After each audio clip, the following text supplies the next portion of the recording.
الحمد لله نحمده ونصلي ونسلم على رسوله الكريم أما بعد فيقول الله سبحانه وتعالى في القرآن الكريم أعوذ بالله من الشيطان الرجيم بسم الله الرحمن الرحيم تعاونوا على البر والتقوى ولا تعاونوا على الإثم والعدوان. وقال أيضا والذين في أموالهم حق معلوم للسائل والمحروم. صدق الله العظيم. وقال نبينا محمد صلى الله عليه وسلم أفضل الأعمال سرور تدخله في قلب مسلم أشبعت جوعة وكسوت عورة وقضيت له دينا وفي رواية وقضيت عنه حاجة أو كما قال صلى الله عليه وسلم. புகழ் அனைத்தும் அல்லாஹ் சுப்ஹானஹு வ தஆலா ஒருவனுக்கே உரித்தாகும். ஸலாத்தும் ஸலாமும் இறுதி நபி முஹம்மது ஸல்லல்லாஹு அலைஹி வஸல்லம் அவர்கள் மீதும் அன்னாரின் வாழ்க்கை வழிமுறைகளை அணுவணுவாக எடுத்து நடந்து உலகத்திலே அல்லாஹுடைய ரிபாவை திருப்தியை சந்தோஷத்தை அடைந்து கொண்ட சஹாபாக்கள், தாபிஊன்கள், தபவு தாபிஈன்கள், முஸ்லிம்கள், மூமின்கள் அனைவர்கள் மீதும் உண்டாவதாக. புனித ஜும்மாவுடைய கடமை நிறைவேற்றுவதற்காக அல்லாஹ்வின் வீட்டில் ஒன்று கூடியிருக்கும் அல்லாஹ்வின் நல்லடியார்களே, அருமை இஸ்லாமிய சகோதரர்களே, அல்லாஹ் சுப்ஹானஹு வ தஆலா எவைகள் நமது வாழ்க்கையில் எடுத்து நடக்குமாறு ஏவிருக்கிறானோ அப்படியான அல்லாஹ்வுடைய கட்டளைகளை மதித்து ஏற்று நடக்குமாறும், எவைகளை செய்ய வேண்டாம் என்று தடுத்திருக்கிறானோ ஹராமாக்கி இருக்கிறானோ அப்படியான அல்லாஹ்வுடைய தடைகளை ஹராம்களை அல்லாஹ் வெறுக்கின்ற விடயங்களை முற்றுமுழுதாக தவிர்ந்து தக்வாவுடன் வாழுமாறு அடியேனையும் உங்களையும் நான் தக்வாவின் மூலம் வசிய செய்து கொள்கிறேன். இத்தகுல்லாஹ ஹைசுமா குன்தும். இது 1446 ஆண்டின் சஃபர் மாதத்தின் முதலாவது ஜுமாவுடைய கடமை நிறைவேற்றுவதற்காக நாம் ஒன்று கூடியிருக்கிறோம். அன்பானவர்களே, உங்களோடு நான் பகிர்ந்து கொள்ளக்கூடிய தலைப்பு முஹம்மது ஸல்லல்லாஹு அலைஹி வஸல்லம் அவர்களும் சஹாபாக்களும் முன்னைய காலத்து நல்லடியார்களும் எப்படி பிறருடைய கஷ்ட துன்பங்களிலே பங்கெடுத்தார்கள், தான் மாத்திரம் வாழ வேண்டும்,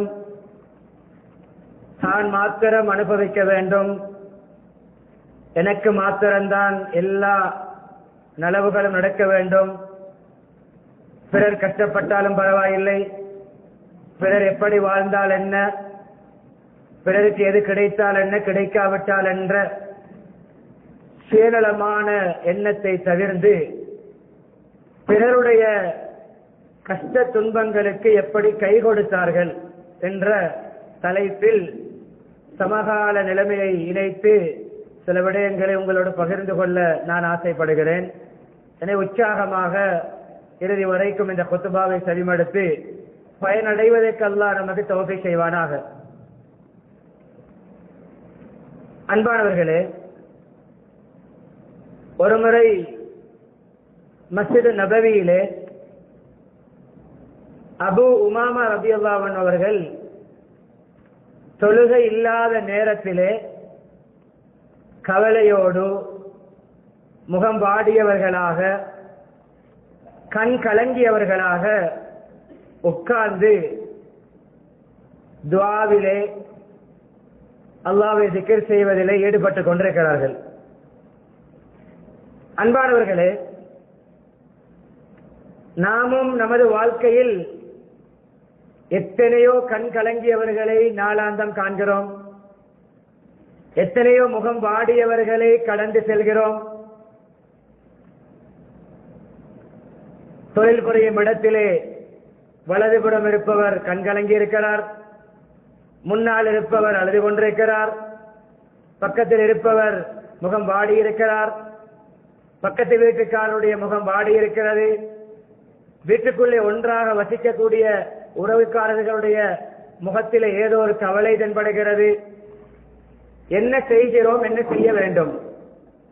ஏதாவது கவலையாக இருக்கும், ஏதாவது பிரச்சனையாக இருக்கும், ஏதாவது நோய் நம்பளமாக இருக்கும் என்று கணிப்பீடும் என்ன ஒரு கெஸ் பண்ணிவிட்டு ப்ரெடிக்ட் பண்ணிவிட்டு யூகித்து விட்டு நம்முடைய வேலையை பார்க்கின்ற ஒரு காலம்.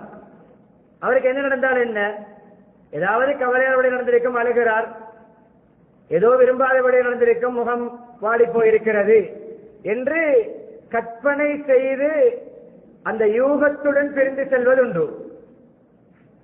அன்பானவர்களே, கவலை தோய்ந்த முகத்துடன் அபு உமாமா ரலியல்லாஹு அன்ஹு அவர்கள் மஸ்ஜிதிலே இருக்கிறார்கள். முஹம்மது ஸல்லல்லாஹு அலைஹி வஸல்லம் அவர்கள் அவர்களை காண்கிறார்கள். கண்டவர்கள் கூப்பிட்டு, மாலி அராக கஈபன், அபு உமாமா, என்ன முகம் வாடிய நிலைமையில் உங்களை நான் காண்கிறேன்? விசாரிக்கிறார்கள். இவருடைய வாடிய முகத்தை, இவருடைய அழுகின்ற அந்த கண்ணீரை, இவருடைய கவலையை போக்கி மகிழ்ச்சியை எப்படி உண்டு பண்ண முடியும், இவருடைய கண்ணீரை எப்படி துடைக்க முடியும், இவரை இந்த துக்கத்திலிருந்து சஞ்சலத்திலிருந்து எப்படி விடுவிக்க முடியும் என்று அவரிடத்தில் விசாரிக்கிறார்கள். என்ன கவலை? ஹுமூமுன் வ துயூனுன் லஜிமத்னி யா ரசூலல்லாஹ், எனக்கு ஏற்பட்ட சில சஞ்சலங்களும் கவலைகளும் கடன் தொல்லையும் யா ரசூலல்லாஹ். உடனே பணம் இருந்தால் கொடுத்து எவ்வளவு கேட்டு கடனை நிறைவேற்றுகின்ற பண்பாடுள்ள முஹம்மது ஸல்லல்லாஹு அலைஹி வஸல்லம் அவர்கள் அந்த நேரத்தில் கையிலே ஒன்றும் இருக்கவில்லை. என்ன செய்ய முடியும்? அபு உமாமா, சில துஆக்களை உங்களுக்கு நான் படித்து தருகிறேன், அதை நீங்கள் ஓதி வந்தால் உங்களுடைய கடன் தொல்லைகள் நீங்கும், கவலைகளும் இல்லாமலாகும். கண்ணியமானவர்களே, அவரை அப்படியே ரீகவர் பண்ணுகிறார்கள், அவரை அப்படியே ரீஃபார்ம் பண்ணுகிறார்கள், அவருடைய விடயத்தை சீரமைக்க முயற்சிக்கிறார்கள். اللهم إني أعوذ بك من الهم والحزن والعجز والكسل والجبن والبخل وضلاء الدين وغلبة الرجال.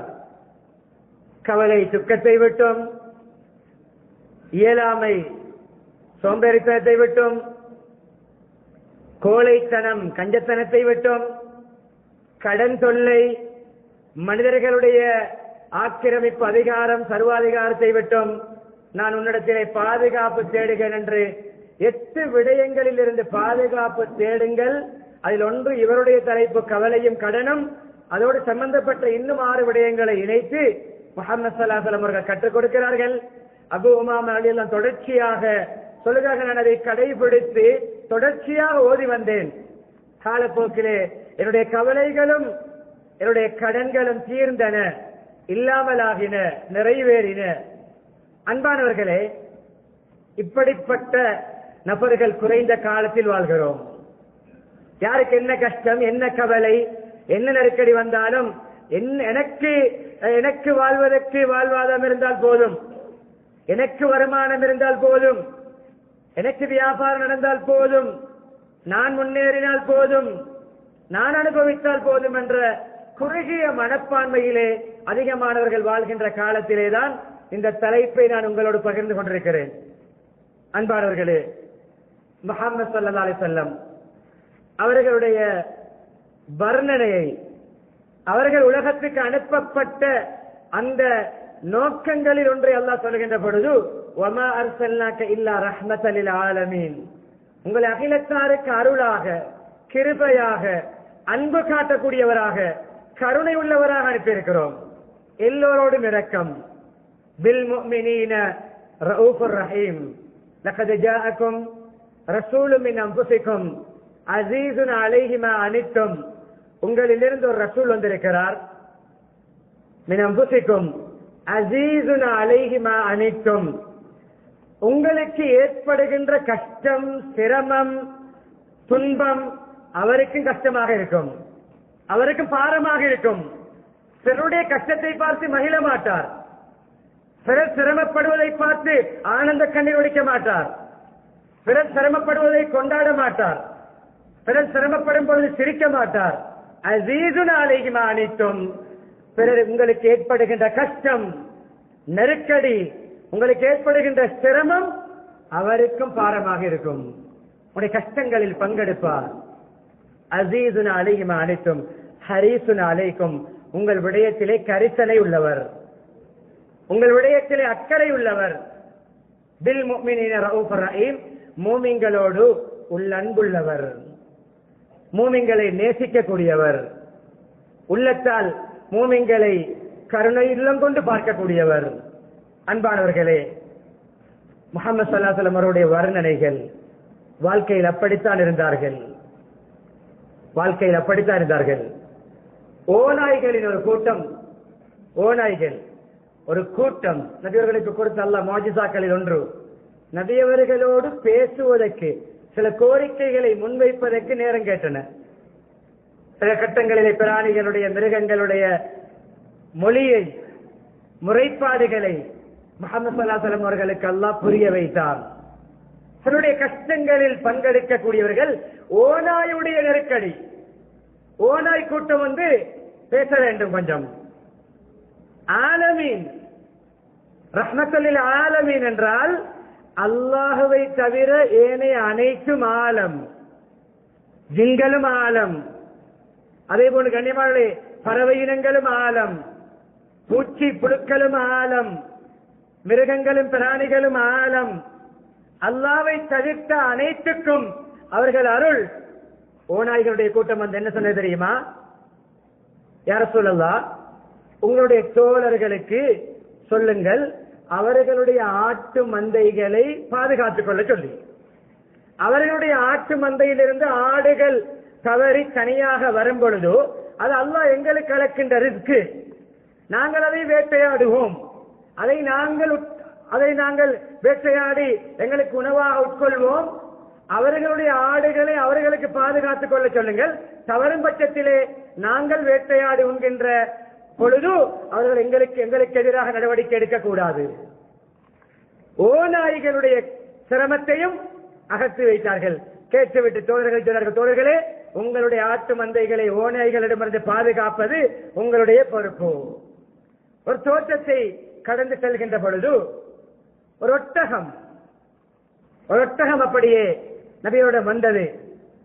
காதுக்கு பக்கத்திலே, நபியருடைய காதுக்கு அருகில் ஏதோ அதனுடைய பாசையில் முணுமுணுக்கிறது, அதனுடைய மொழியில் ஏதோ பேசுகிறது. நபியர்கள் தலையாட்டிக் கொண்டு கேட்கிறார்கள். ஒட்டகத்துடைய கண்ணால் கண்ணீர் வடிகிறது, அழுதழுது ஒட்டகம் முறையிடுகிறது. என்ன சொல்கிறது? அந்த உரையாடலுக்கு பின்னால் கேட்டார்கள், யார் இந்த ஒட்டகத்துடைய உரிமையாளன்? அன்சாரி வாலிபர் வந்தார். நான் தான் உரிமையாளர், என்ன விடயம் யார சொல்லலாம்? என்னப்பா நீ ஹார்ட்வேர் வாங்குகிறாயாம், பார சுமைகளை, பாரிய வேலைகளை வாங்குகிறாயாம், அதற்கேற்றவாறு தீனி போடுவதில்லையாம், தின்ன கொடுப்பதில்லையாம். உன்னுடைய வேலையை வாங்குகிறாயாம், அதற்கு நீ சரியாக தீனி போடுவதில்லையாம், தின்ன விடுவதில்லையாம், அதற்குரிய ஆகாரங்களை நீ ஏற்பாடு செய்வதில்லையாம் என்று சொல்லிவிட்டு சொன்னார்கள், இந்த வாய் பேசாத மிருகங்களுடைய விடயத்தில் அல்லாஹ்வை பயந்து கொள்ளுங்கள். ஒட்டகத்துடைய சிரமத்தையும் இல்லாமலாக்கவே செய்தார்கள். ஒட்டகத்துக்கு ஒரு கஷ்டம், ஒட்டகத்துக்கு பசி, ஒட்டகத்துக்கு வருத்தம், அதையும் நான் இல்லாமலாக்குவேன். அன்பானவர்களே, பல நிகழ்வுகள் முஹம்மது ஸல்லல்லாஹு அலைஹி வஸல்லம் முன்னுதாரணம். பிறருடைய கஷ்டத்தை, பிறருடைய கவலையை போக்குவதில், பிறருடைய கண்ணீரை துடைப்பதில், நாம் பிறருடைய கண்ணீரை வடிப்பதிலே, கண்ணீரை ஓட்டுவதிலே, பிறரை அளவைப்பதிலே கொடிகட்டி பறக்கிறோம். பேச்சால் மனதை உடைக்கிறோம், நடவடிக்கையால் மனதை உடைக்கிறோம், பொறாமையால் அள வைக்கிறோம், குரோதத்தால் அள வைக்கிறோம், பழிவாங்கலால் அள வைக்கிறோம், பரிகாசத்தால் அள வைக்கிறோம், சதிமோசத்தால் அள வைக்கிறோம், அவர்களை மூட்டிவிட்டு குத்திவிட்டு கூத்து பார்த்து அள வைக்கிறோம், அவர்களுக்கு எதிராக தூண்டிவிட்டு அள வைக்கிறோம், அவருடைய மானத்தை போக்கி அள வைக்கிறோம், அவர்களை பற்றி மீடியாக்களிலே பேசி அள வைக்கிறோம், அவர்களை பற்றி மொட்டை கடிதம் எழுதி அள வைக்கிறோம், அவர்களை பற்றி சபைகளிலே கேவலமாக பேசி அள வைக்கிறோம். அள வைப்பதிலே முதல் தரத்தில் இருக்கிறோம். நம்மில் அதிகமானவர்கள் அழுகின்றவர்களுடைய கண்ணீரை துடைப்பதில் சிலர் பூஜ்ஜியம். இதுதான் என்னுடைய தலைப்பு. பிறரின் கண்ணீரை துடைப்போம், பிறருடைய கவலையை போக்கி மகிழ்ச்சியை உண்டு பண்ணுவோம். என்னால் என்ன முடியும்? என்னால் முடியாத விடயங்களை பிறரிடம் சிபாரிசு செய்து கொடுப்போம்.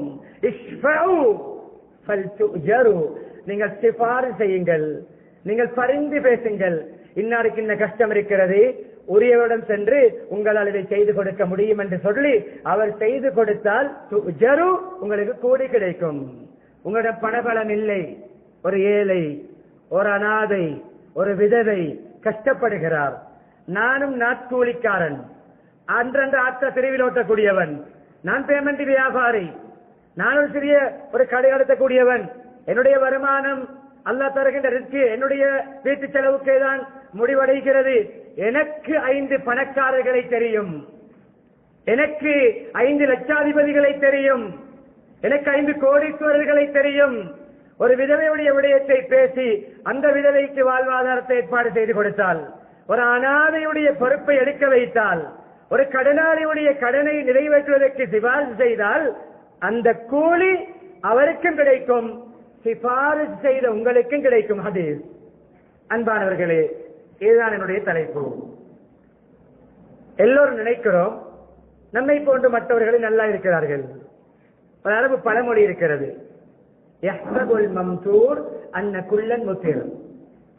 மழை பெய்யக்கூடியவன் நினைக்கிறானாம் எல்லோருக்கும் எனக்கு மழை பெய்வது போன்று மழை பொழிகிறது. என்னுடைய ஊருக்கு நல்ல அடிக்கடி மழை பொழிகிறது, அதை போன்று எல்லோருக்கும் மழை இல்லை. வறட்சியிலும் சில ஊர்கள் வாடி போயிருக்கின்றன. நல்ல வருமானம் உள்ளவர், வீடு நிறைய பொருட்கள், குளிர்சாதனை பற்றி நிறைய மாமிசங்களும் என்ன தேவையான உணவுகளும் சமையலறை நிறைந்திருக்க, எல்லோருடைய சமையலறையும் உணவால் நிறைந்திருக்கிறது. 3 நேரம் நல்ல சாப்பாடு கிடைப்பவர் நினைக்கிறார் எல்லா வீட்டிலும் 3 நேரம் சாப்பிடுகிறார்கள். எத்தனையோ குழந்தைகள் காலை சாப்பாடு இல்லாமல் போய் அசம்பிளிலே மயங்கி விடுவது தெரியாதா? எத்தனை பிள்ளைகளுடைய ஷூவை போட்டால் விரல்கள் வெளியே தள்ளிக் கொண்டிருப்பது தெரியாதா? எத்தனை பிள்ளைகளுடைய பேக் துவாரமாகி மழை பெய்த புத்தகங்கள் அலைவது தெரியாதா? எத்தனை பேர் மாத கட்டணங்களை கட்ட முடியாமல் மாணவர்கள் கஷ்டப்படுவது தெரியாதா? எத்தனை பேர் கண்ணியமலை மருந்து வாங்க பணம் இல்லாமல் இயங்குவது தெரியாதா? எத்தனை பேர் குமரிகாரியம் செய்வதற்கு ஒரு பவுன் நகை வாங்க முடியாமல் கண்ணீர் வடிப்பது தெரியாதா?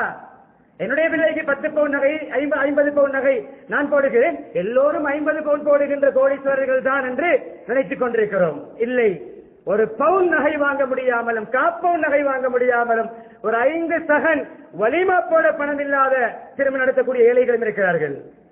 பங்கெடுப்போம், கண்ணீர்களை துடைப்போம், தேடி தேடி சென்று அவருடைய சிரமங்களை அகற்றி உண்மையான மூமின்களுடைய பட்டியலிலே சேருவோம்.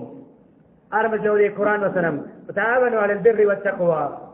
நீங்கள் நல்ல விடயங்களிலே, உபகாரங்களிலே, ஒருவருக்கு உதவி செய்வதிலே, நீங்கள் சேவை செய்வதிலே நல்ல உதவியாக இருங்கள், பிறருக்கு சப்போர்ட்டிவாக ஹெல்ப் பண்ணுங்கள். பாவங்களிலே பிறருக்கு எதிராக செயல்படுவதிலே எதிராக சேர்க்கிறோம். ஒருவர் எதிர்ப்பதற்கு ஒருவர் 2 பேராக, 2 பேர் 4 பேராக, 4 பேர் 8 பேராக, 10 பேராக, 100 பேராக ஒருவரை ஒதுக்குவதற்கு, மட்டம் தட்டுவதற்கு, ஒருவரை கேவலப்படுத்துவதற்கு கூட்டம் சேருகிறோம். பிறருடைய குறை பேசுவதற்கென்றே வாட்ஸ்அப்பிலே தனியான குரூப்புகள் திறக்கிறோம், பேஸ்புக்கிலே தனி பேஜ் திறந்திருக்கிறோம். பிறருடைய குறைகளை பேசவென்று பிறருடைய கஷ்டத்தை பேசினோமா? பிறருடைய பசியை பேசினோமா? பிறருடைய சிரமத்தை பேசினோமா? அன்பானவர்களே, இதுதான் நான் பேசிக் கொண்டு போகின்ற விடயம். முஹம்மது ஸல்லல்லாஹு அலைஹி வஸல்லம் சிறந்த ஒரு எடுத்துக்காட்டு. ஜாபிர் ரலியல்லாஹு அவர்கள் முக்கியமான சஹாபி.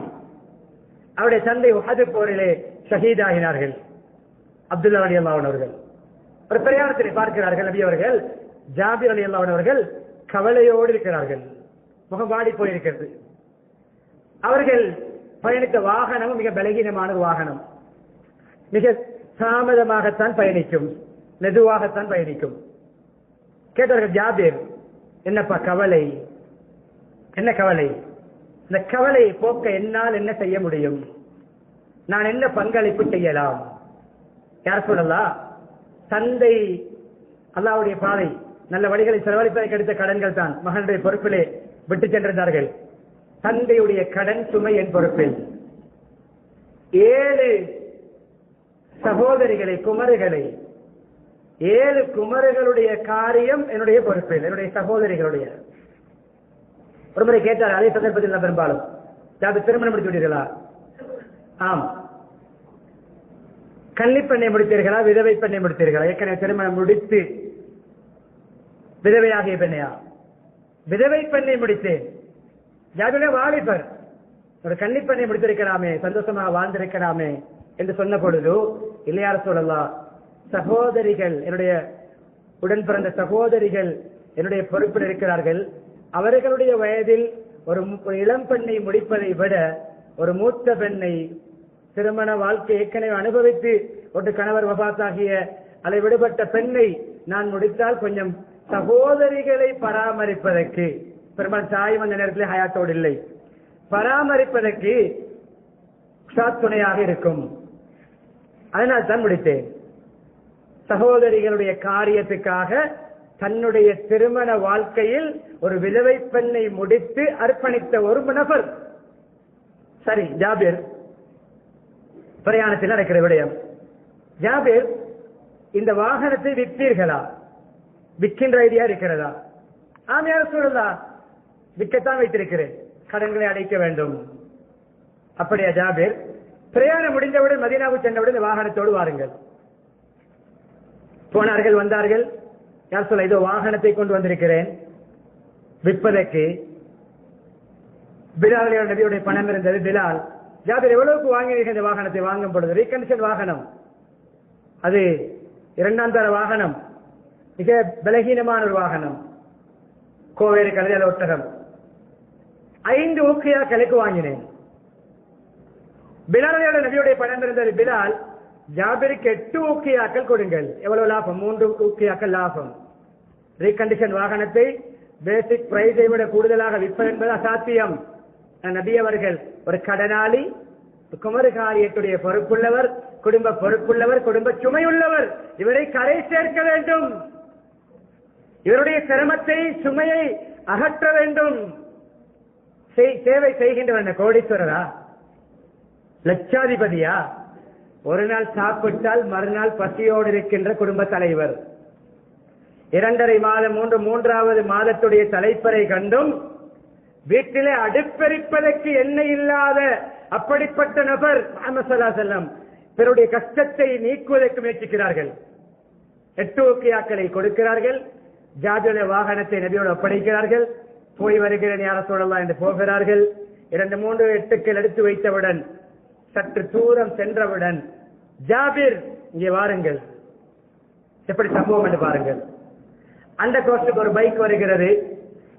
5 லட்சம் பெறுமதியான பைக் 3.5-4 லட்சத்துக்கு வந்திருக்கிறது.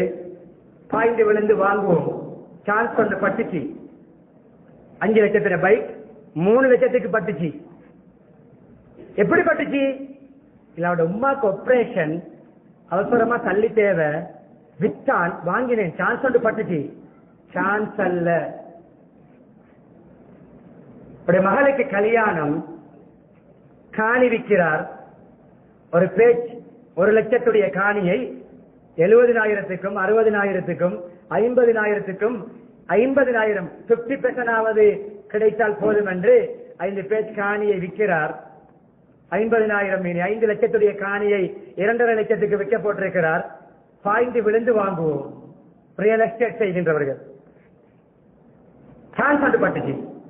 என்ன சான்ஸ்? 5 லட்சம் வேஸ்டான காணி 2.5 லட்சத்துக்கு பட்டுச்சு. ஏன் விற்கிறார்? எதற்காக குறைத்து விற்கிறார்? ஏன் பெருமதியை குறைத்து விற்கிறார் என்று பார்க்கிறோமா? சான்ஸ் பார்க்கிறோம். இப்படிப்பட்ட மனித நேயத்துக்கு புறம்பான செயல் என்பதை இந்த நிகழ்வில் பார்ப்போம். ஜாபிர், இங்க வாங்க. இதோ எடுத்த வாகனத்தை ஒரு முறையாவது ஏறி பார்க்கவில்லை. ஜாபிர், இந்த வாகனத்தை நான் உங்களுக்கு கிஃப்ட் பண்ணுகிறேன், டொனேட் பண்ணுகிறேன். நபி அவர்கள் பணம் கொடுத்து வாங்கி பணத்தையும் கொடுத்து 3 ஊக்கியாக்கள் லாபமும் கொடுத்து அந்த வாகனத்தை அதே இடத்தில் அவருக்கு அன்பளிப்பாக கொடுத்துவிட்டு இரண்டாவது சொன்னார்கள், ஜாபிர், தோட்டம் எப்பொழுது அறுவடை? ஈச்சம்பழ தோட்டம் குறிப்பிட்ட நாளை சொன்னார்கள், அறுவடை நாளை. ஜாபிர், அந்த நாளில் நீங்கள் அறுவடை நாளில் உங்களுடைய கடன் உரிமையாளர்கள் எல்லாம் வர சொல்லுங்கள். யார் யாருக்கெல்லாம் நீங்கள் கடன் கொடுக்க வேண்டுமோ வர சொல்லுங்கள். என்னை கூப்பிடுங்கள், என்னை கூப்பிடுங்கள். கூப்பிட்டார்கள். கடன் உரிமையாளர்கள் வந்தார்கள். முஹம்மது ஸல்லல்லாஹு அலைஹி வஸல்லம் வந்தார்கள். மரத்திலிருந்து அப்படி கனிமன ஒரு காலத்தில் அவர்கள் நபி அவர்களை கொலைகளிலிருந்து ஈத்தம்பழங்களை பறித்து பைகளிலே பொதி செய்து கடன் உரிமையாளர்களை வரிசையில் நிறுத்தி, உங்களுக்கு எவ்வளவு கடன், இதோ அதற்கு பகரமான ஈத்தம்பழம். முந்தைய அந்த காலம் ஈத்தம்பழமே ஒரு கரன்சி தான், ஈத்தம்பழமே ஒரு நாணயமாக பாவிக்கப்பட்டது. பண்ட மாற்றம் தான் அந்த காலம். பணம் கொடுத்து வாங்குவது ஒரு முறை இருந்தது, பண்ட மாற்றம். இவர் ஒரு ஈச்சம்பழம் கொடுப்பார், அவர் ஈச்சம்பழம் கொடுப்பார், அவர் வேறு பொருள் கொடுப்பார், இவர் அதுக்கு பதிலாக பெருமதியான வேறு பொருளை கொடுப்பார். வட்டியோடு சம்பந்தப்படாத முறையாக செய்கின்ற வியாபாரங்களே பண்ட மாற்றம். பணத்துக்கு பதிலாக ஈத்தம்பழத்தை அவர்கள் பொருந்திக் கொண்டார்கள். இதோ ஈத்தம்பழம் ஈத்தம்பழம் ஈத்தம்பழம் என்று ஈத்தம்பழங்களை காட்டு மூடைகளிலே கட்டி ஒவ்வொருடைய கடனுக்குரிய ஈத்தம்பழங்களை கொடுத்து கடன்கள் எல்லாம் தீர்ந்து விட்டன. ஜாதியான பெருமூச்சு விட்டார்கள். வாடியிருந்த முகம் மலர்கிறது, அழுத கண் ஆனந்த கண்ணீர் வடிக்கிறது, உடைந்த உள்ளம் புன்முறுவதால் முகம் மலர்கிறது, உள்ளம் குளிர்கிறது. அது மாத்திரமல்ல அன்பானவர்களே, அதற்கு பின்னால் ஒன்றன் பின் ஒன்றாக சகோதரிகளுடைய குமரகாரியங்களும் நடந்தேறுகின்றன. ஜாபிர் சொல்கிறார்கள், நபியவர்கள் தன்னுடைய கையால் கடன் உரிமையாளர்களுக்கான கடனுக்கு தோதுவான அந்த அதுக்கு நேர்பாடான ஈத்தம்பழங்களை கொடுத்த பிறகு எங்களுடைய வளமையான அறுவடையை கணக்கிட்டு பார்த்தேன். வளமையாக நாங்கள் செய்கின்ற அறுவடையில் ஒரு ஈத்தம்பழம் கூட குறைந்திருக்கவில்லை. பரக்கத். அன்பானவர்களே, எப்படி ஒருவருடைய வாழ்க்கையில் தூக்கி விடுகிறார்கள். அல் முஃமினு லில் முஃமினி கல் புனியான் யஷுத்து பஅதுஹு பஅதா. ஒரு முஃமின் பிற முஃமினுக்கு குழி வெட்டுபவன் அல்ல, மட்டம் தட்டுபவன் அல்ல, முன்னேற்றத்துக்கு முட்டுக்கட்டை அல்ல, அவனை கேவலப்படுத்தக்கூடியவன் அல்ல, அவனுடைய முன்னேற்றத்தால் வைத்தறிச்சல் உள்ளவன் அல்ல. அவன் லில் முஃமினி கல் புனியான், கட்டடம் போன்றவன். முன்னடையில் இருக்கின்ற 4 தூண்கள், சுற்றி இருக்கின்ற தூண்கள், நிலம், அஸ்திவாரம், சுவரு, முகடு என்று இந்த மஸ்ஜித் அமைவதற்கு ஒரு கட்டடத்துடைய ஒரு பகுதி மறுபகுதிக்கு பக்கபலம் முட்டுக் கொடுத்திருக்கிறது, உதவி செய்திருக்கிறது. அது போன்று கட்டிடம் போன்று பக்கபலமாக இருக்க வேண்டியவன் தான் ஒரு மூமின் பிற மூமினுக்கு என்று ஹதீஸை சொன்னவர்கள் ஜாபிர் ரலியல்லாஹு அன்ஹு அவர்களுக்கு பக்கபலமாக இருக்கிறார்கள், கை கொடுக்கிறார்கள், தூக்கி விடுகிறார்கள், உடைந்த மனதை ஒட்டுகிறார்கள், குளிர வைக்கிறார்கள். அன்பானவர்களே, இது போன்ற எத்தனையோ பசியாளிகள், கடனாளிகள், கவலை தோய்ந்தவர்கள், குமரகாரியம் உள்ளவர்கள், அனாதைகள், விதவைகள், வறியவர்கள் என்று நமது சமூகத்திலும் முன்னும் பின்னும் வலமும் இடதும் நாலாபுறங்களிலும் நமது உறவுக்காரர்களில் இருந்து பார்த்தால் வாழ்ந்து கொண்டுதான் இருக்கிறார்கள். ஏக்கத்தோடு வாழ்கிறார்கள். ஒரு நாளைக்கு ஒரு நேரம் தான் சாப்பிடக்கூடியவர்கள் இருக்கிறார்கள், ஒரு நேரத்துக்கு ஒரு நேரம் தான் ஒரு கறி தான் சாப்பிடக்கூடியவர்கள் இருக்கிறார்கள், கறிகள் சாப்பிடுவதை வாரத்துக்கு ஒரு தடவை இருக்கிறார்கள். அன்பானவர்களே, இன்னும் சில உதாரணங்களை சொல்லி நான் முடிக்கிறேன் சுருக்கமாக. பிந்திய கால நல்லடியார்களுடைய ஒரு 3-4 நிகழ்வுகளை சொல்லி நான் இறங்குகிறேன். அன்பானவர்களே, உமர் ரலியல்லாஹு அன்ஹு அவர்கள் கேள்விப்பட்ட நிகழ்வு நான் தலைப்போடு நினைத்து பாருங்கள். உமர் ரலியல்லாஹு அன்ஹு அவர்கள் தெரியும், இரவு நேரத்தில் உலா வருகின்ற பொழுது சின்ன வயதில் புத்தகங்களை படித்திருக்கிறோம். பண்பாடு வாழ்க்கையில் இருக்கிறதா? கட்டுரை எழுதுவதற்கு படிக்கிறோம், போட்டிக்கு படிக்கிறோம், ஸ்பீச்சுக்கு பேச்சு போட்டியிலே முதலாவது வருவதற்கு படிக்க சர்டிபிகேட் வாங்கியிருக்கிறோம். அல்லாஹ்விடம் அதை செய்து சர்டிபிகேட் வாங்கினோமா? அதை வாழ்க்கையில எடுத்திருந்து அல்லாஹ்விடம் நற்சான்றிதழ் பெற்றோமா? அதான் அடிப்படை. டிகிரி வாங்குவதற்கல்ல படிப்பு. உலகத்தில் டிகிரி கபருக்கு வராது. சர்டிபிகேட்டோடு யாரும் அடைக்குவது கிடையாது, மெடலோடு யாரும் அடைக்குவது கிடையாது. நம்முடைய என்ன நாம் வாங்கிய பரிசுகளோடு யாரும் அடக்குவது கிடையாது.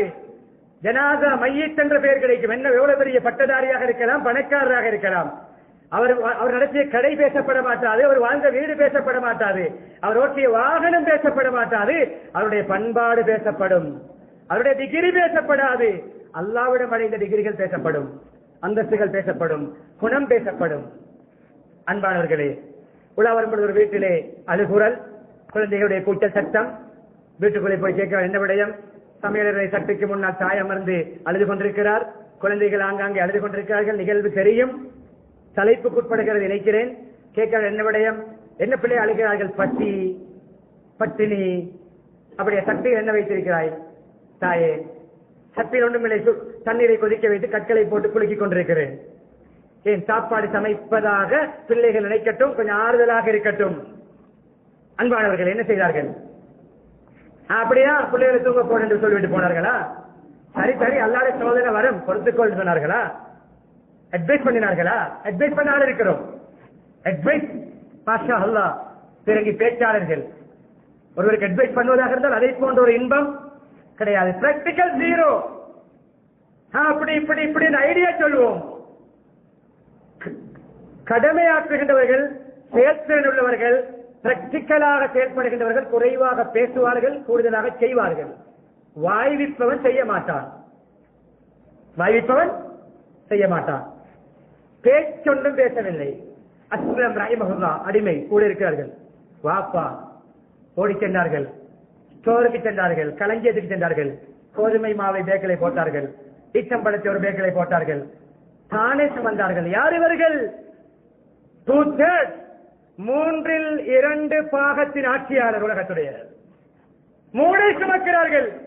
போஸ்ட் எடுப்பதற்கல்ல தேர்தல் நெருங்கும் பொழுது சமூக சேவகன் என்று போஸ்ட் எடுப்பதற்கு வயதில் இறங்கி போட்டோ பிடிப்பதல்ல, பஸ் ஓட்டுவதல்ல, வாகனங்களில் ஏறி டிரைவர் போட்டு நடிப்பதல்ல, மம்பட்டியை தூக்கி போஸ்ட் எடுப்பதல்ல, மூடையை தூக்கினார்கள். மீடியாக்கள் கிடையாத காலம், போட்டோ வீடியோ கிடையாத காலம், பேஸ்புக், யூடியூப், டிக்டாக், இன்ஸ்டாகிராம் இல்லாத காலம். போஸ்ட் கொடுத்து போஸ்ட் அடித்து பேனர் அடித்து மக்களை ஏமாற்றுகின்ற நயவஞ்சகர்கள் அல்ல. ஒரு நாட்டை ஆட்சி செய்து கொண்டு, ஒரு நாட்டுக்கு ஒரு பிரதேசத்தில் இருந்து கொண்டு உலகத்தில் 3/2 பங்கு ஆட்சியாளர் மூளை தூக்குகிறார், நாட்டாமை வேலை செய்கிறார் பிறகு கஷ்டத்தை போக்குவதற்காக.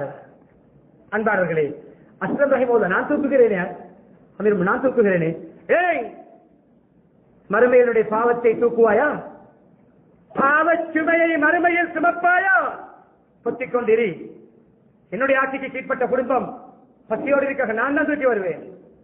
கோய் இந்த அம்மா சமைச்சு கொடு வந்தார்களா? சமையலறைக்கு சென்றார்கள், சமையலறைக்கு சென்றார்கள். அந்த அந்த ஈச்சம்பழத்தையும் கோதுமாவையும் போட்டு பாயாசம் போன்ற ஒரு உணவை சமைத்தார்கள்.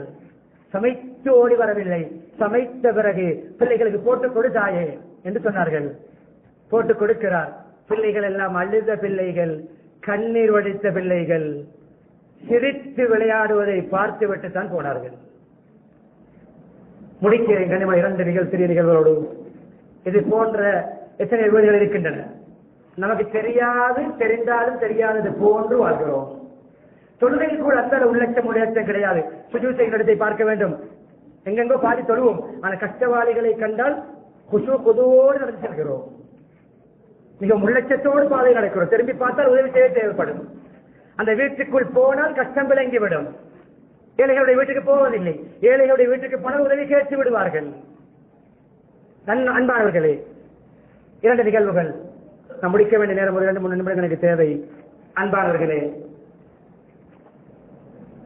அப்துல்லா இப்னு முபாரக் ரஹிமஹுல்லாஹ் பெரிய சிஷ்யர்கள் கூட்டத்தோடு ஹஜ்ஜுக்கு போகிறார்கள். மரு என்ற இடத்திலே தங்குகிறார்கள். தங்கிய பொழுது அவர்கள் உணவுக்காக கொண்டு சென்ற ஒரு பறவை செத்துவிட்டது. கோழி, ஏதோ ஒரு பறவை, சாப்பிடக்கூடிய பறவை, கோழிதான் செத்துவிட்டது. குப்பை தொட்டியிலே வீசினார்கள். வீசிவிட்டு சிஷ்யர்கள் எல்லாம் முன்னே போகும் பொழுது அப்துல்லா முபாரக் ரஹிமஹுல்லாஹ் சிஷ்யர்களுக்கு தலைமை தாங்கி பின்னால் போகின்றவர்கள் அந்த குப்பை தொட்டியிலே ஒரு தாயை காண்கிறார்கள். அந்த தாய் அந்த செத்த கோழியை சுமந்து செல்கிறார். பின்னால் போகிறார்கள். ஒரு வீட்டுக்குள் நுழைகிறார். போனார்கள். கதவை சலாம் சொல்லி அனுமதி கேட்டு கதவை தட்டை திறக்க சொன்னார்கள். வந்தார். தாயே, குப்பையிலே ஒரு செத்த கோழியை சுமந்து வந்தீர்களே, ஏன்? நான் ஒரு விதவை தாய், எனக்கு ஒரு 5-6 குழந்தைகள், சாப்பிடுவதற்கு கறி வாங்க பணம் இல்லை. செத்த கோழி ஹராமே தாய் என்று புத்திமதியும் சொன்னார்கள். சுருக்கமாக, செத்த கோழி சாப்பிடக்கூடாது, நீ எதற்கு சாப்பிடுவதற்காக கொண்டு வந்தியா? எங்களுக்கு இந்த இக்கட்டான நிலைமையில் அது ஹராம் இல்லாமலும் ஆகலாம் தானே என்று அந்த தாய் சொல்ல வரும் பொழுது உடனே அப்துல்லா முபாரக் உள்ள சிஷியர்களை எல்லாம் கூப்பிட்டார்கள். ஹஜ்ஜு பயணம். சிஷியர்களே, நாம் இந்த ஹஜ்ஜை அடுத்த வருடம் இன்ஷா அல்லாஹ் கதா செய்வோம். உங்களிடம் இருக்கின்ற எல்லா பணங்களையும் ஒன்று திரட்டுங்கள். 200 தீனார்களை மாத்திரம் எங்களுடைய பிரயாண செலவுக்கு வையுங்கள். நாங்கள் நாடு திரும்புவோம். இந்த ஊர் மக்களுக்கு எல்லா பணங்களையும் பங்கிட்டுக் கொடுங்கள். இந்த முறை ஹஜ் செய்வதில்லை, வார வருடம் கலா செய்வோம். அப்துல்லா இப்னு முபாரக் ரஹ்மத்துல்லாஹ் மா மேதை. இவர்களுக்கு தெரியாத குர்ஆனா நமக்கு, இவர்களுக்கு தெரியாத ஹதீஸா நமக்கு தெரியும். மார்க்கம் இறுதி நிகழ்வு. அன்பானவர்களே, கஷ்டங்களை போக்கின்ற பொழுது நான் ஆரம்பத்தில் சொன்ன ஹதீஸோடு நினைக்கிறேன். சிறந்த அமல் பல சொல்லப்பட்டிருக்கின்றன. வணக்க வழிபாடுகளில் பல ஹதீஸ் வந்திருக்கின்றன, பண்பாடுகளில் பல ஹதீஸ் வந்திருக்கின்றன. பண்பாடு ரீதியான அமல்களிலே சிறந்தது சுரூருன் புதுகிலு கல்வி முஸ்லிம், ஒரு முஸ்லிமுடைய உள்ளத்தை மகிழ்விப்பது, ஒரு முஸ்லிமை ஆனந்த கண்ணீர் வடிக்க வைப்பது, மனம் குளிர வைப்பது, அவருடைய பசியை போக்குவது, அவருடைய அரைகுறை ஆடை இல்லாதவருக்கு ஆடை அறிவிப்பது, அவருடைய கடனை நிறைவேற்றுவது, அவருடைய தேவைகளை நிறைவேற்றுவது என்று ஒரு மூமினை, ஒரு முஸ்லிமை இந்த வழியினூடாக மகிழ்விப்பது சிறந்த அமல் என்று சொல்லி நபி அவர்கள் சொன்னார்களே, செய்து காட்டினார்கள். அன்பானவர்களே, எகிப்திலே வாழ்ந்த ஒரு பேராசிரியர், ஒரு கலாநிதி கேன்சர் நோயால் பாதிக்கப்பட்டார். 3rd ஸ்டேஜ், பயங்கர கட்டம், புற்றுநோய். லண்டனுக்கு கொஞ்சம் பிள்ளைகள் சேர்ந்து ட்ரீட்மெண்ட் கொண்டு போனார்கள். செக்அப் பண்ணப்பட்டது.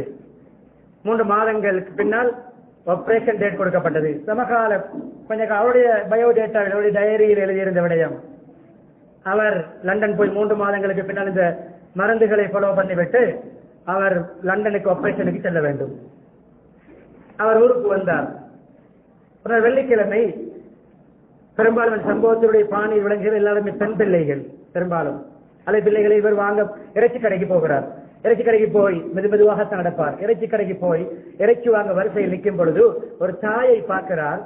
ஒரு பையிலே இறைச்சி கடையிலே நிறுத்தப்படாத கழிவுகள், கொழுப்பு, சவ்வு, முள்ளு, ஒதுக்கப்படுகின்ற கழிவுகளை, கஸ்டமருக்கு விற்கப்படாதவைகளை பொறுக்கி சேமிக்கிறார். அங்குமெங்கும் விழக்கூடிய, ஒதுக்கக்கூடிய, அதாவது வீசப்படக்கூடிய. உடனே இவருக்கு ஒரு ஹதீஸ் ஞாபகம் வந்தது. தாவு மர்வாக்கும் சதக்கா, சதக்காவினூடாக உங்களுடைய நோய்களுக்கு அல்லாவிடம் சிகிச்சை தேடுங்கள். கூப்பிட்டார். என்ன தாயே, கழிவுகளை புறக்கி சேமிக்கிறாய்? அவர் சொல்கிறார், நான் ஒரு 7 பிள்ளைகளுடைய தாய், விதவை தாய், 5 பிள்ளைகளுடைய நான் விதவை. வெள்ளிக்கிழமையாவது என்னுடைய பிள்ளைகள் மாமிசம் சாப்பிட வேண்டும் என்ற ஒரு ஆசை, என்னிடம் பணம் இல்லை. நான் இப்படி வேஸ்டேஜ்களை, கழிவுகளை சுமந்து சென்று அந்த பிள்ளைகளுக்கு நான் சமைத்துக் கொடுக்கிறேன். உடனே இவருக்கு அந்த ஹதீஸை நான் செயல்படுத்தி பார்ப்போமே, இந்த நோய் குணமாகலாம். மருந்தும் செய்கிறார், சதக்காவும் கொடுக்கிறார். உடனே அந்த தாயை இறைச்சி கடைக்காரன் கூட்டி சென்று 2-3 மாதங்களுக்கு தேவையான அட்வான்ஸை கொடுத்து, ஒவ்வொரு வெள்ளிக்கிழமையும் ஒரு வாரத்துக்கு தேவையான இறைச்சியை நீ கொடுக்க வேண்டும். இந்த தாய்க்கு அறிமுகப்படுத்திவிட்டு வெளியாக தயாராகின்ற பொழுது அந்த தாய் முழங்காலில் அமர்ந்து அப்படியே எல்லா துவாக்களும் செய்கிறார். உங்களுக்கு அல்லாஹ் ரஹ்மத் செய்ய வேண்டும், பரக்கத் செய்ய வேண்டும், ஆரோக்கியத்தை தர வேண்டும், நோயற்ற வாழ்க்கை தர வேண்டும், எல்லா துவாக்களையும் செய்கிறார். கண்ணியமானவர்களே, வீட்டுக்கு வரும் பொழுது அந்த தந்தை வேகமாக வருகிறார். பிள்ளைகள் கேட்டால் என்ன தந்தை, மெதுவாக வர வேண்டிய நீங்கள் வேகமாக நோய் இல்லாத காலத்தை கொண்டு வருகிறீர்கள். சம்பவத்தை சொல்கிறார்கள். அந்த தாய் முழங்காலில் அமர்ந்து அல்லாஹ்விடம் எனக்காக துஆ கேட்டவுடன் என்னுடைய உடம்பில் ஒரு தெம்பு ஏற்பட்டது, ஒரு உத்வேகம் ஏற்பட்டது. நிச்சயமாக நான் சொல்கிறேன், நாங்கள் லண்டனுக்கு போக தேவையில்லை, எனக்கு ஆபரேஷன் தேவைப்படாது, எனக்கு புற்றுநோய் சுகமாகிவிட்டது. தந்தை அப்படி சொல்ல வேண்டாம், அல்லாஹ்வுக்கு தான் தெரியும், மறைமுகம் போவோம் டாக்டர் சொல்லி இருக்கிறார் என்று கூட்டிக் கொண்டு போனார்கள். ஸ்கேன் பண்ணினார்கள். கேட்டாரா டாக்டர், 3 மாதங்களுக்கு முன்னால் வந்த நோயாளி நீங்கள் தானா? நான் தான், எல்லா ரிப்போர்ட்டும் இருக்கிறது. இல்லையே, உங்களுக்கு புற்றுநோயுடைய அடையாளமே இல்லையே. இதுதான் நான் பேசிய விடயம். எல்லாம் அல்லாஹ் சுப்ஹானஹு வ தஆலா இப்படிப்பட்ட பிறருடைய கண்ணீரை துடைத்து கஷ்டங்களை போக்கி சுபிட்சமான ஒளிமயமான பரக்கத்தான வாழ்க்கை வாழ்ந்து இறை திருப்தியோடு மரணித்து சொர்க்கத்தை அடையும் பாக்கியத்தை நசீபாக்குவானாக. எங்களுடைய பாவங்களை மன்னித்தருள்வாயாக, நம்முடைய பெற்றோருடைய பாவங்களை மன்னித்தருள்வாயாக, நம்முடைய மக்களுடைய பாவங்களை மன்னித்தருள்வாயாக, முஸ்லிம்கள் மூமின் அனைவருடைய பாவங்களை மன்னித்தருள்வாயாக, உண்மையான இஸ்லாமிய பண்புகளை தருவாயாக, ஈமானிலே உறுதியை தருவாயாக, பிறருடைய கஷ்ட துன்பங்களிலே பங்கெடுக்கின்ற தாராள தன்மை தருவாயாக, பிறருடைய கண்ணீரை துடைத்து நாம் மகிழ்ச்சியாக வாழ்கின்ற பாக்கியத்தை தருவாயாக, பிறருடைய கஷ்டத்தை போக்கி உன்னுடைய குஜரத்தால் நம்முடைய கஷ்டங்களை நீ போக்கும் பாக்கியத்தை தருவாயாக, பிறரை கஷ்டப்படுத்தி நோவிப்பதை விட பிறரை மகிழ்வித்து மனங்குளிர வைக்கக்கூடிய நல்லடியார்களாக நம்மை மாற்றுவாயாக. ஈமானில் வாழ்ந்து கலிமாவுடன்